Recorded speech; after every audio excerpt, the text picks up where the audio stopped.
Olá, sejam bem-vindos mais uma vez ao nosso grupo de estudos Irmã Angélica. Nós estamos estudando o Livro dos Espíritos, no livro 2, Mundo Espírita ou dos Espíritos, hoje iniciando o capítulo 6 da Vida Espírita. E o tema de hoje fala sobre espíritos errantes.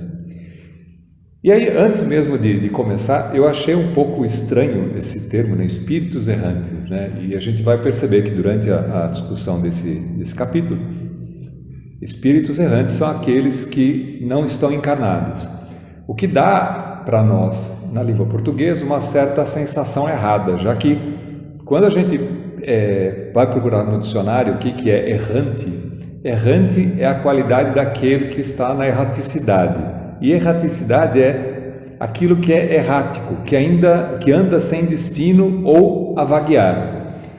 Só que em toda definição que você procura o conceito, sempre tem depois o conceito do espiritismo, que é aquele que não está encarnado. E é meio antagônico as duas questões, ou pelo menos não faz muito sentido. Eu fiquei um pouco curioso com essa história e fui procurar. Já que o Espiritismo veio da França, fui procurar na versão em francês do Livro dos Espíritos para ver como é que estava lá e como é que foi feita essa tradução. E é interessante porque, lógico, foi traduzido literalmente, então espíritos errantes lá é esprit errant, que é espírito errante, e erraticidade, l'erraticité. Só que quando você procura no dicionário em francês a explicação da erraticidade, tem uma conotação levemente diferente, que aí explica um pouco mais por que a espiritualidade, naquela época, considerou a erraticidade da maneira como é tratada no Livro dos Espíritos.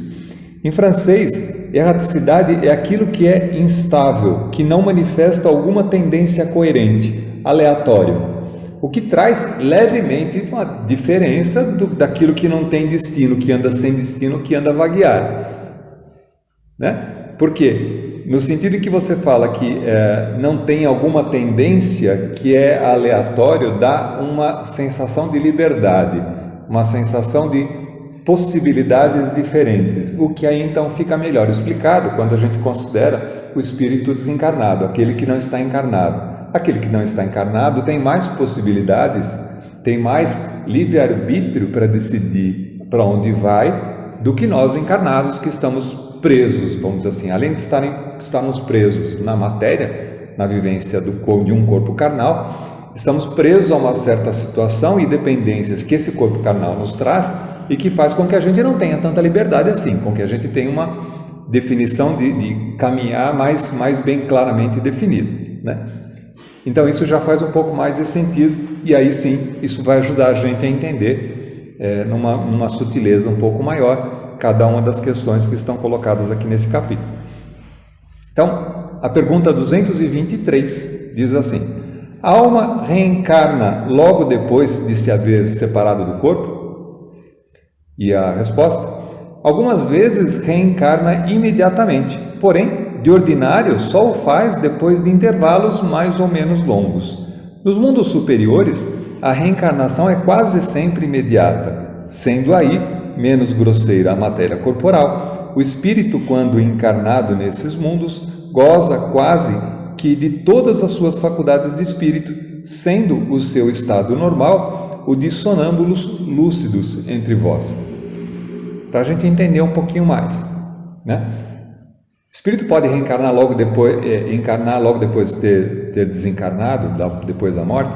Sim, em algumas situações, né? Normalmente no nosso estado a gente depende de um certo período que é a utilidade desse processo de estar na erraticidade, que é o fato de a gente poder melhor pensar sobre o ocorrido, sobre fazer um balanço sobre aquilo que a gente passou na vida que a gente acaba de deixar, para poder olhar e sentir aquilo que deu certo, aquilo que não deu certo. E é muito comum, tanto nas comunicações espirituais como nos processos de quase morte, das pessoas relatarem que no processo da transição, no estado em de estar morrendo ou estar logo após a morte, rememorar os eventos da vida numa análise, num julgamento pessoal próprio, a própria consciência, considerando aquilo que se fez de certo e que se fez de errado.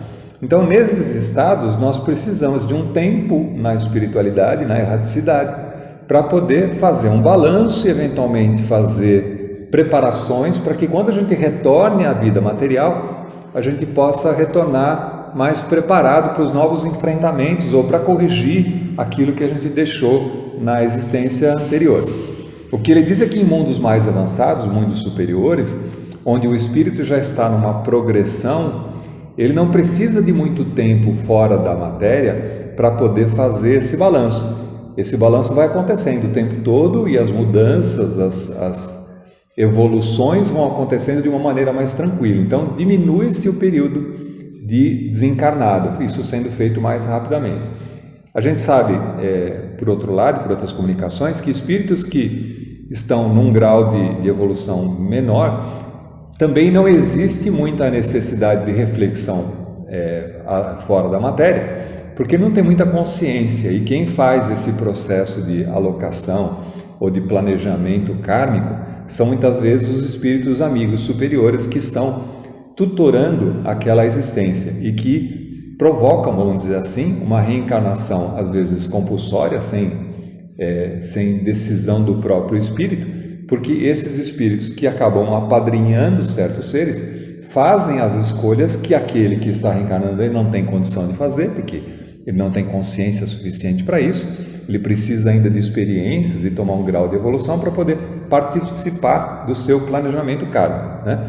Então, nessas situações, a reencarnação também é mais rápida. Nós estamos num período onde as reencarnações tendem a ser mais alongadas umas das outras, porque nós precisamos ainda de um período de estudo e reflexão, planejamento e se preparar para uma existência para voltar para cá. Quando isso já tiver mais vencido em mundos superiores, teremos espíritos que não precisaremos, não existe mais tanta diferença entre estar encarnado ou não estar encarnado, porque a consciência do espírito vai estar mais plena, então as próprias mudanças ou provocação das mudanças será mais natural, por isso que ele argumenta dessa maneira. Pergunta número 224. O que é a alma no intervalo das encarnações? E aí a resposta: espírito errante, que aspira a novo destino e que espera. Aí vem o significado do errante. Se a gente olha simplesmente considerando a língua popular, quer dizer, a maneira como a gente enxerga esses termos, espírito errante seria aquele que está perdido, que não tem destino certo, que está a vagar. E não é bem o caso do desencarne, né? A alma depois, no intervalo das encarnações, está errante muito mais no sentido de ter liberdade e tomar as suas decisões entre encarnar ou não encarnar e ficar mais tempo ou menos tempo na erraticidade. Essa é a grande diferença. Letra A da pergunta 224. Quanto podem durar esses intervalos, quer dizer, os intervalos entre as encarnações? Desde algumas horas até alguns milhares de séculos. Propriamente falando, não há extremo limite estabelecido para o estado de erraticidade, que pode prolongar-se muitíssimo, mas que nunca é perpétuo. Cedo ou tarde, o espírito terá que volver a uma existência apropriada e purificá-lo das máculas de suas existências precedentes. Explicando,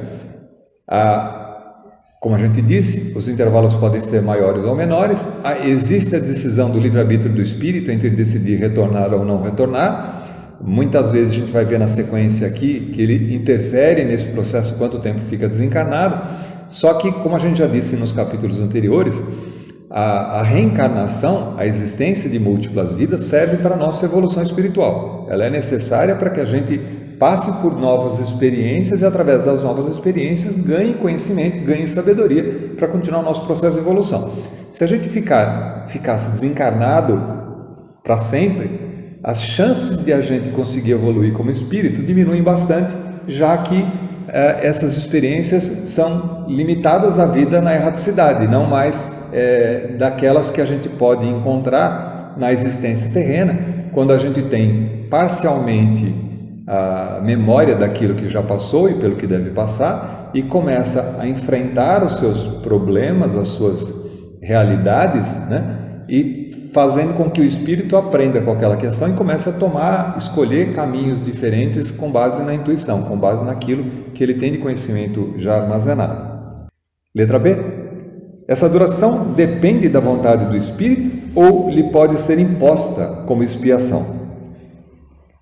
E a resposta é uma consequência do livre-arbítrio. Os espíritos sabem perfeitamente o que fazem, mas também para alguns constitui uma punição que Deus lhes inflige. Outros pedem que ela se prolongue, a fim de continuarem estudos que só na condição de espírito livre podem efetuar-se com proveito.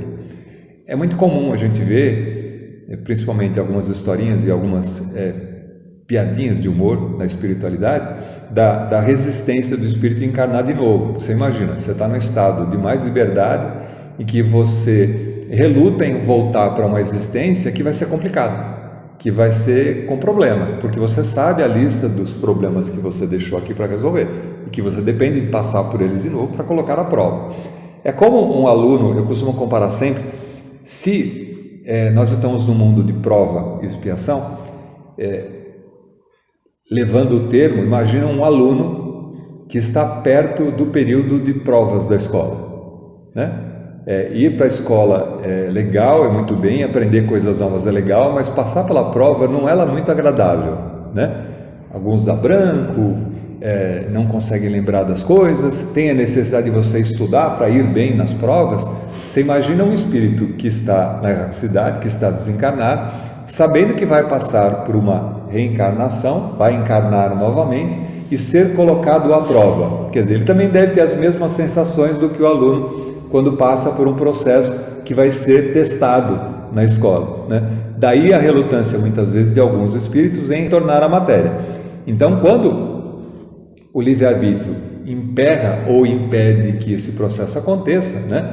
Os mecanismos das leis divinas e dos amigos espirituais que coordenam a nossa evolução acabam meio que obrigando, e algumas reencarnações são compulsórias, ou seja, quer ou não quer, você vai ter que passar por isso, e você vai acabar indo para lá. Se você for consciente do que você vai passar e se preparar para aquilo, muito que bem. Se você não quiser se preparar ou teimar em permanecer desencarnado, porque a vida do desencarnado, desde que, lógico, em determinados lugares é muito melhor, isso pode impedir a sua evolução. E aí, então, você vai muitas vezes ser obrigado a dar sequência no processo.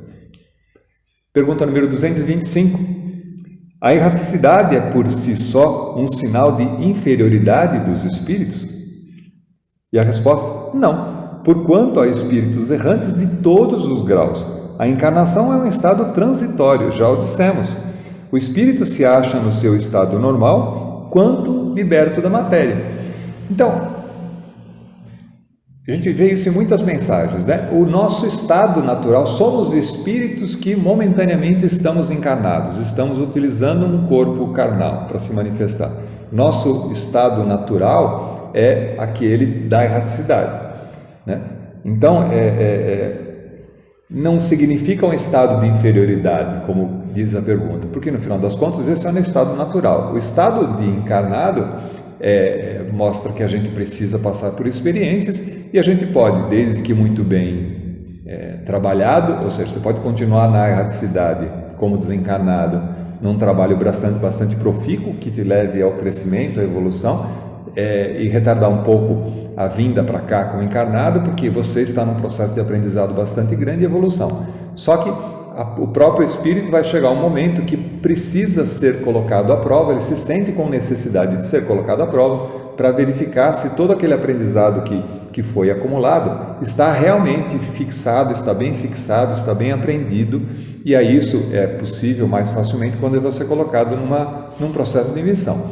Os espíritos mais evoluídos vêm para cá, muitas vezes não para espiar, né? Mas para nos ajudar e muitas vezes fazer um papel de missionários mesmo aqui, de vir trazer um certo conhecimento específico, de exemplificar, de ser um modelo, um exemplo, para que a gente possa adotar, né? E nesse caso, então, não existe a obrigatoriedade, mas existe o desejo, existe a preparação e a missão pela qual eles se colocam. Pergunta 226. Poder-se dizer que são errantes todos os espíritos que não estão encarnados? Que é a mesma questão, né? Sim, com relação aos que tenham que reencarnar. Não são errantes, porém, os espíritos puros que já chegaram à perfeição. Eles se encontram em seu estado definitivo. E a gente também já discutiu em alguns capítulos anteriores que a questão da pureza espiritual ou da perfeição é uma questão relativa, né? Já que por definição a perfeição é inalcançável, perfeito só Deus. Então, que é a geração de todas as criaturas, que é aquele que gerou todas as criaturas. E nenhum espírito chegará à perfeição, porque seria igualar ao estado divino, igualar ao estado de Deus. Então, existe uma perfeição relativa. Para nós, alguns espíritos estão em tal grau de evolução que nos parecem puros, que nos parecem resolvidos, que parece que atingiu a perfeição. Mas se eles tivessem aprendido ou tivessem atingido a perfeição, nada mais teriam que fazer, porque já teriam alcançado o grau máximo de evolução e não existiria mais trabalho à frente. E a gente sabe que assim não acontece, né? Mesmo quando a gente fala de Jesus, que para a gente é como um espírito puro, e tão avançado, e tão mais sábio que nós, tamanha sabedoria que acabou recebendo por responsabilidade a condução de todas as almas que estão no planeta Terra, né? Ele só tem o trabalho que ele tem para coordenar e orientar todas essas almas que estão sob a sua tutela, porque ele também se sente sendo colocado à prova o tempo todo e evoluindo no seu próprio princípio, na sua própria evolução espiritual. Ele também cresce e evolui cada vez mais, assim como outros irmãos de igual, vamos dizer assim, estatura espiritual. Como a gente sabe, a Terra não é o único mundo habitado, então Jesus é o nosso grande mestre, aquele que coordena as almas que estão no nosso planeta, mas existem outros espíritos de esfera crística que também coordenam outras almas que estão em outros planetas. Então ele tem outros iguais a ele que também estão no processo de evolução. E também devem ter espíritos mais evoluídos que coordenam, por exemplo, as galáxias, né? Então você deve ter espíritos acima de Jesus ainda que coordenam toda uma galáxia. Como existem muitas galáxias, talvez muitos espíritos que coordenam galáxias, e assim a coisa vai até num grau infinito, porque a perfeição é infinita. Então, de novo, a questão da evolução, a questão de não precisar reencarnar mais e por causa disso não estarem na erraticidade, é porque esses espíritos já avançaram do período de necessitar de uma reencarnação para poder continuar o seu processo de evolução. Eles continuam o seu processo de evolução sem a necessidade de reencarnar. Eles continuam exercitando, trabalhando, provocando grandes missões que lhes são dadas, grandes preparações, coordenados por espíritos mais evoluídos, sem a necessidade de estarem encarnados. Por isso que o texto diz que eles não precisam mais reencarnar, porque são considerados espíritos puros ou que alcançaram a perfeição. Lembrando dessa perfeição relativa. Pergunta número 227. De que modo se instruem espíritos errantes? Certo, não o fazem do mesmo modo que nós, outros. Quer dizer, é claro que eles não devem fazer como a gente faz aqui. E aí vem a resposta. Estudam e procuram meios de elevar-se. Vêm, observam o que ocorre nos lugares onde vão, ouvem os discursos dos homens doutos e os conselhos dos espíritos mais elevados, e tudo isso lhes incute ideias que antes não tinham. Então, se a gente comparar com a vida terrena, com aquela do reencarnado, não é muito diferente, né? Aquele que se interessa aqui por instrução, que deseja conhecimento, que deseja crescer, também se interessa em ouvir pessoas mais sábias, se interessa por fazer cursos, por assistir palestras, por ler livros que lhes são interessantes, por obter conhecimentos de outros que têm mais conhecimentos do que você. Como existem inúmeras áreas de conhecimento humano, quer dizer, ninguém é conhecedor de todas as áreas, quer dizer, alguém que seja bastante inteligente ou bastante estudado ou bastante conhecedor vai conhecer um determinado ramo do conhecimento humano e fatalmente lhe faltará outros conhecimentos de outras áreas que lhe são paralelas. Então, na medida em que a vontade, o desejo de conhecimento vai crescendo, você vai expandindo também a sua área de conhecimento e tentando e querendo conhecer outras coisas. Dali, como cada um de nós tem experiências diferentes, esse intercâmbio entre seres, entre espíritos diferentes, faz com que a gente sempre seja aluno e professor, sempre mestre e discípulo. A gente sempre vai ter para quem ensinar e sempre vai ter de quem aprender. Isso não é diferente na espiritualidade. Então, as maneiras que a Terra, que nós encarnados conseguimos para poder fazer com que esse processo funcione, é uma inspiração da espiritualidade. Nós tentamos repercutir aqui as mesmas questões que são do espírito, que são do não material, só que aqui a gente precisa de algumas coisas. A gente precisa de uma sala materialmente definida, cadeiras para que a gente possa sentar, um lugar ou algum tipo de meio através do qual alguém passe instruções, o que não é tão necessário na espiritualidade, mas existe lá muito mais, porque existe muito mais livre-arbítrio e muito mais liberdade de locomoção, esse desejo de se colocar à disposição, de buscar o conhecimento em todos os meios possíveis, o que a gente aqui na Terra é um pouco limitado. Para a gente custa dinheiro, a gente não tem o tempo que gostaria de ter para poder estudar, para poder aprender, então a gente tem algumas limitações, a gente tem obrigações a cumprir aqui, a gente precisa se alimentar, então a gente precisa trabalhar para ganhar dinheiro, para pagar alimento, para pagar roupa, para poder viver. Então tem outras restrições na vida terrena que fazem com que a gente sobre menos tempo para a gente poder exercer essa vontade de evolução e de conhecimento, o que na espiritualidade não tem tanta restrição, torna esse meio um pouco mais fácil de ser conseguido, né? Pergunta número 228. Conservam os espíritos algumas das suas paixões humanas? E a resposta: com o invólucro imaterial, os espíritos elevados deixam as paixões más e só guardam as do bem. Quanto aos espíritos inferiores, esses as conservam, pois do contrário pertenceriam à primeira ordem. Ou seja, uma pessoa que é extremamente dependente de algumas paixões terrenas, né, da vida encarnada, quando desencarna, não deixa de ter essas paixões, ele continua com os mesmos hábitos. E de aí esses espíritos, muitas vezes, por conta da erraticidade de estarem mais com o livre-arbítrio e disponíveis para caminhar para os meios que lhes são mais agradáveis, acabam indo buscar os meios de satisfazer essas paixões, que eram muitas vezes aquelas que eles tinham na Terra.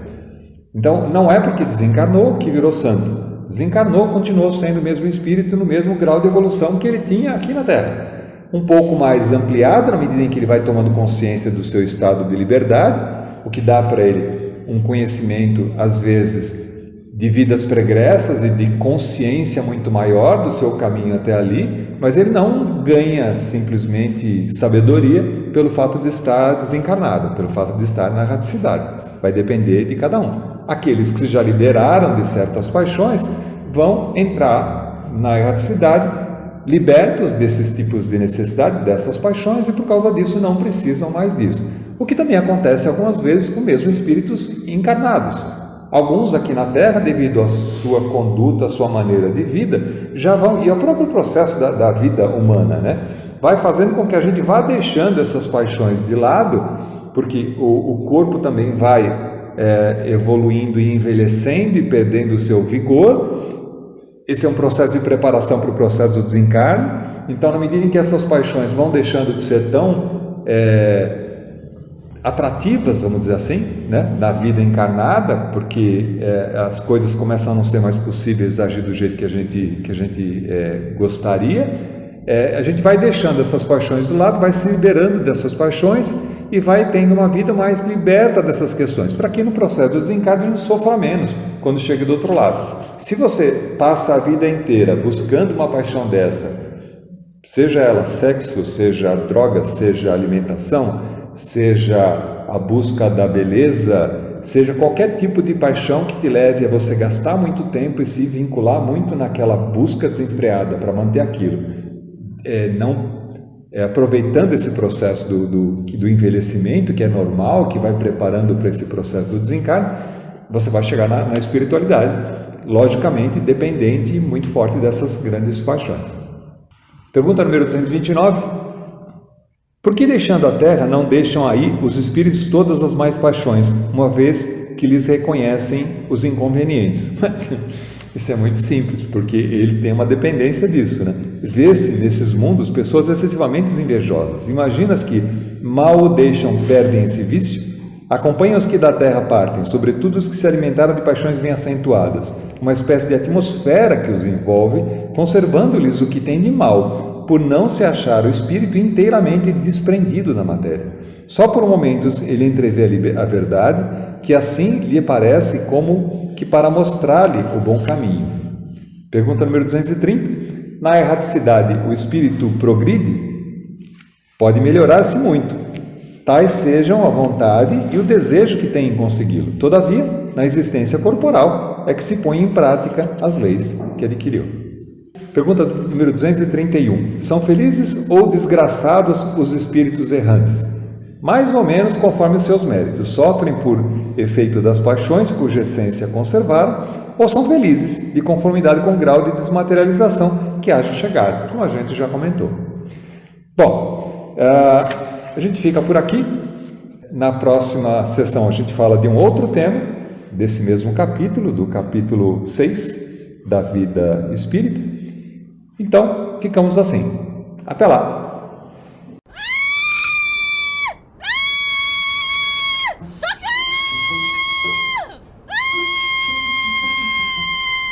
Oi, Júlia! Quem é você? Tava lá no avião também?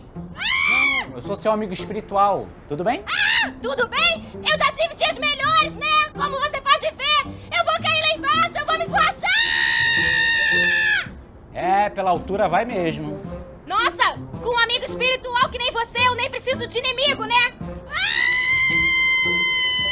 Você queria que eu dissesse o quê? Que você vai bater lá embaixo e sair quicando igual uma bolinha de ping-pong? Sei lá, você podia me acalmar, né? Dizer que eu não vou sentir nada. Que eu vou acordar linda e bela ao lado dos meus entes queridos que já partiram, num jardim florido, sei lá, qualquer coisa assim.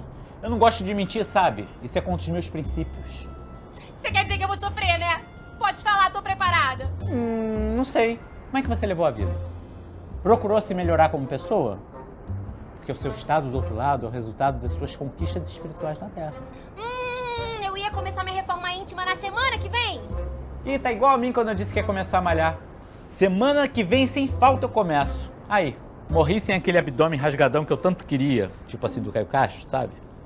Ai, cara, isso não é justo. É, não é justo mesmo. Aqui. Não, cara, não é disso que eu tô falando. Eu tô querendo dizer que eu sou muito jovem pra morrer. Tava aqui mó curtindo a vida. A gente só pensa nessa parte espiritual geralmente, sei lá, depois de 50 anos. Essa parte espiritual. Que outra parte existe? Você é um espírito, Júlia. Tudo que você faz tem a ver com a parte espiritual. Você entendeu o que eu quis dizer? Bom, eu vou nessa. Boa sorte aí, tá? Ei, espera aí! Não dá tempo de eu fazer nada pra melhorar a minha situação, não! Agora? Você deve ter uns 20 segundos. Não daria nem tempo de você fazer um miojo.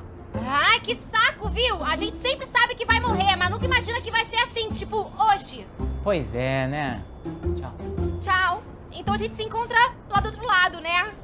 E hoje não vai dar porque eu tenho um compromisso. Mas amanhã eu passo lá no Umbral pra te ver, tá bom? Umbral? Eu vou pro Umbral? Ih, desculpa. Spoiler. Não! Volta aqui! Me ajuda! Não! Ah! Socorro! Ai, foi só um pesadelo.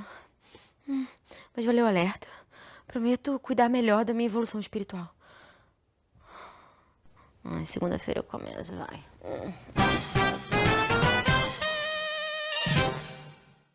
Ai, meu Deus, será que dá pra mandar uma mensagem pra minha mãe?